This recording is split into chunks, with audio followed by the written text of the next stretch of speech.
Welcome back to our live cast. Ray Gutierrez here on day 2 of E3 2013 here from the PlayStation booth.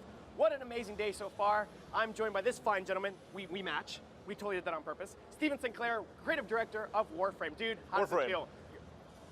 Warframe. Warframe. Yep. Warframe. Yep. It's a thug. So yep. your game is playing on the big screen. That's sort of a big deal. It's playing right now, yeah. So meta. We're like live right now. Yeah. We're talking about it, and it's playing around the booth over and over and over again. On these like crazy wraparound screens. It's amazing. That's awesome. So, two hot topics on your game. Yeah. Free and Space Ninjas. Yeah, here they are. This is space right here. Yeah, well, we're showing.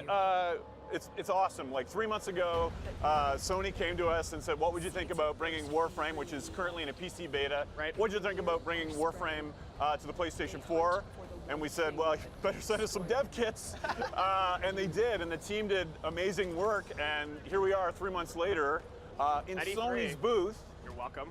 Talking to Ray about awesome this free game that we're making for PlayStation 4. So let's backtrack. I like the fact that you give me some backstory. So talk about how easy it is to develop for the PS4. Well, I get this question a lot because I do the 3-month thing to try to like pat our team on the back. It's like 3 months, whatever. Wait till you see 6 months. Yeah, so a lot of people are asking me that over in the booth, like what's it like to develop for? And although I get new titles instead of a raise at work, I'm a programmer originally, so I'm asking the right guy.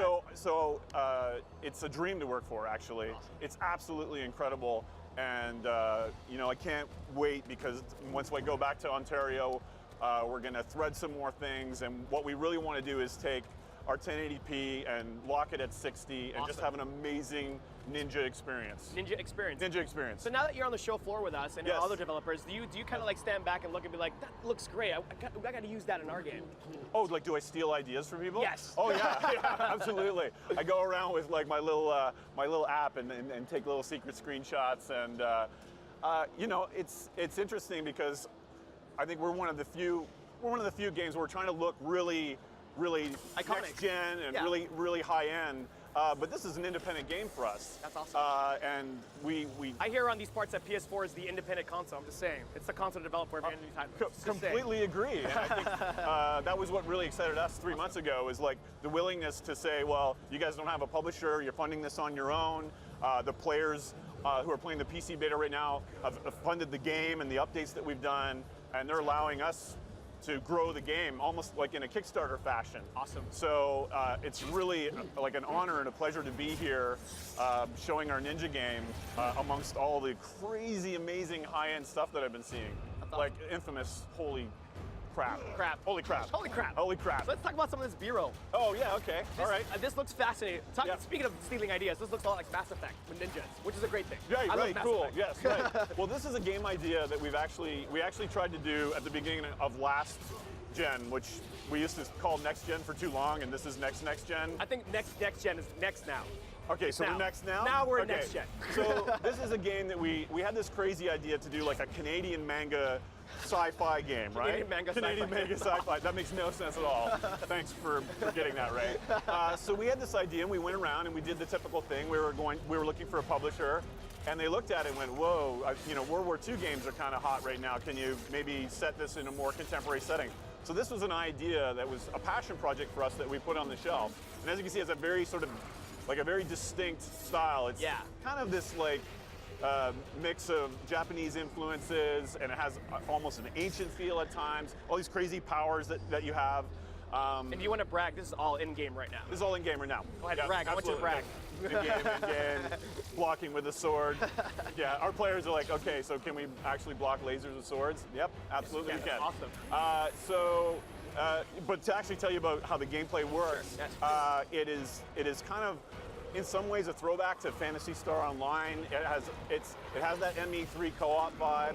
Awesome. But you are these exo-armored, space ninja guys that we call Warframes, and we have a cool name, by the way. So elegant, Warframe. Warframe, really? Yeah. Oh man, the team hated that name. No way, dude. We had like a list of names, and we called it Lotus for a while because we thought it sounded pretty artsy. But Warframe sounds cool. Yeah. Oh, all right. Well, thank you, Ray. I'm going to tell the team you said that. But anyway, of course, we love it now. So the game is really kind of like an MMO light. You create your Warframe, all your weapons level up. Awesome. You find all these crazy artifacts that let you upgrade and customize it, and then you do boss raids with your friends. You build like a crazy clan. And what I'm really excited about for PlayStation players is when you get in a clan, you can actually build your own dojo with all your clanmates. Like, okay, this room goes here, there's an elevator, so there's a bit of like That's gonna be, I'm that guy. Are you that guy? I'm the interior decorator. Oh, really? Yeah, That's I'm sweet. that guy. Well, this will scratch that itch. So, you know, we've added stuff to the game just recently where you can build a dojo, build a sparring room, and then you like kneel down like I'm not supposed to move off my mark, but okay, you can kneel down like a ninja, and then you can spar with your friends. Right. But it really is, unlike a lot of the free-to-play games that we've seen, this is a PvE co-op focused experience, right? So we did it a little bit differently that way, and that's really worked out well for us. So now, is there a central villain? Because I see this badass dude walking around. Yep. What's his name? Or his code name? And his actual name. I think we call him Old Man Winters because he gets frozen in this a lot. Awesome. And Mr. Orangutan, I think, is the other name we throw around. Right. He is a new villain that we're adding to the game, and he's of course going to be one of the earlier villains that PlayStation 4 players are going to be able to battle. So boss. That's so cool. Yeah. So this is sort of a metaphor for players kind of coming into the game, right? Like unfreeze. It's so this guy is actually after the Tenno, which are like the players of the game, right? Sort of like samurai or ninjas. Yeah. It's the Tenno is what we call players in general. He's after them because he wants the Warframe sort of technology for himself, and obviously he's got immortality issues. He looks kind of pretty old. And we have this crazy language we invented for them. And see, that's cool. Like you're not just building a game about ninjas in space. You're actually building a whole mythology of backstory. Exactly. Iconic characters, Absolutely. a central villain. Yep. And his henchmen look pretty badass too. Like it looks great. Yeah, well, this turned out really well actually. I sometimes get caught just kind of watching it and like as the creative director, wanting to touch it. So as a creative director, you look back at the assets, you're like, we could have done something better there. We could have made that one light shinier. We could have done something with those textures. I see like stuff when do you like let it go? I see specular aliasing. That was the one. That's the one that's really bugging me the most. Okay. When do you let it go? When do you know how to let it go? Well, because it's sort of independently made, we have to let it go very often because it's a very different pace for us. And what we want to do on PlayStation is have the game be continually growing. Because in a PvE game, you need the game world to evolve and new things to be added constantly. So that's my goal with the game as I smash the mic with my hands. Bonk. That's my goal with the game is to constantly grow it and evolve it. So well, that's my next question. We work on a TV schedule. Okay. First, it's not like, here's 3 years to make a game like we usually do. Awesome. What you're seeing here is like a year and 3 months. Wow. So it is very tight. As a creative director, how do you keep it fresh and creative and unique? You get people that are way more creative and smart. You get promoted, so it sounds like you're directing them, and you just let them do your thing. That's like awesome. Seriously, the artists and the animators that did this work and just play free. That's actually my only creative contribution to that. Is that. That's if you can see them, because you can never spot a ninja. I'm just saying. That's right. So speaking of free, talk about the free-to-play model. Like, how does this work? Totally. That's a great question. So I think sometimes when we talk about free, people are getting kind of concerned. There's the play to win, pay to win problem. So in Warframe, we've been very careful to avoid that, and our players actually have taken us to school and told us how this is supposed to work, and yes, boss, absolutely. So they got promoted. So they got promoted. Yes. I just work for them, which is actually kind of true. You can craft. There's a deep crafting system in the game, so you can go and run bosses and find blueprints, and you can build those to build anything else that, if you make a purchase and you want to support the game, you can get it early or quick without doing that. But a lot of our players love doing that. Even our paying players love going out in parts of the solar system, finding the blueprint for like a crazy new battle axe, and then crafting it. So we don't lock. There's no paywalls. There's no like hit a wall. You can't play anymore today. We've been very careful to avoid that. So the crafting system, the blueprints. If you want to buy like a cool custom helmet, then that's how we make our money and support the ongoing development. Cool. Anything else before we wrap up? Ninjas play free. Awesome. So we've got orange shirts, interior decorating, space, ninjas, and awesomeness. Mic bashing. Yep. I think we're good. All right. Thanks, High five, brother. Dude, thanks for that, man. All right. The Watch Dogs live demo is coming up at noon today. So to get you ready as part of our Conversations with Creators series, here's an inside look at Watch Dogs.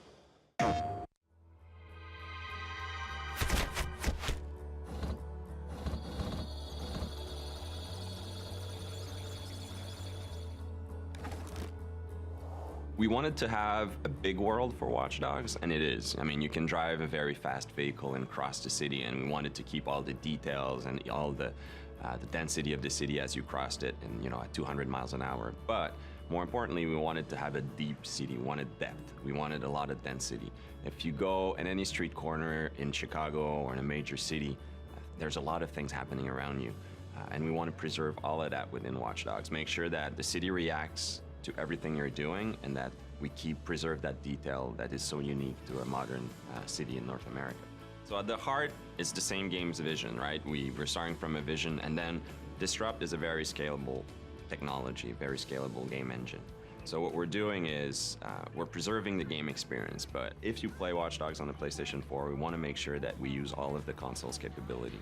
So all the game spiller we're able to make longer and stronger. All of the details in the game we're able to push forward. We have more details, more immersion. We're able to increase connectivity, increase the density of things.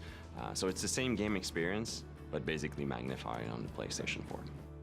It's not just the capacity of new machinery, it's also the capacity of players to create, to interact, to socialize. So when we started to talk about Watch Dogs to Sony, they got it immediately. It is the players and their behavior that will actually bring what next gen actually means. We're starting to make a machine that has to acknowledge how our society work, how our people interact with each other, how they play with each other. One of the things that we realized when we look at the PlayStation 4 is I think a lot of the things driving decisions for Sony were in line with some of the decisions that we were taking on Watch Dogs. I mean, Watch Dogs, one of our core pillars is connectivity. The first layer of it is the main character can connect to his whole environment. He can control the city, hack into any computer.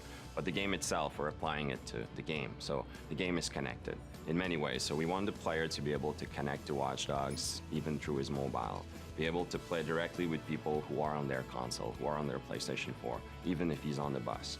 Basically being able to be attached to our game world even when he steps out of the living room. We are definitely in Watch Dogs exploring very new way of expressing what online could be, what it means to be connected, especially in a game where connectivity is at the heart of it. We want the player to be surprised when he meets other players. We want him to be able to go from single player to multiplayer without having to go through a lobby, to menus, to various game settings.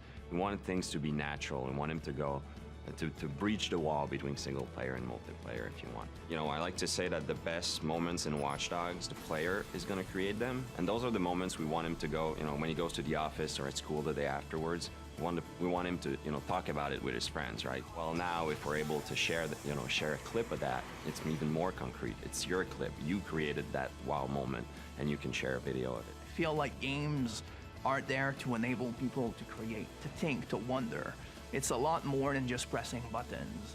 Like, people need to never forget that when the player plays a game, his brain is extremely active, and he should be creating and filling the gaps as he play. And I think that new machines like the PS4, their job is always to recognize that and give more power for a reason, like just provide more possibilities so that we can constantly grow that form of entertainment and make it better.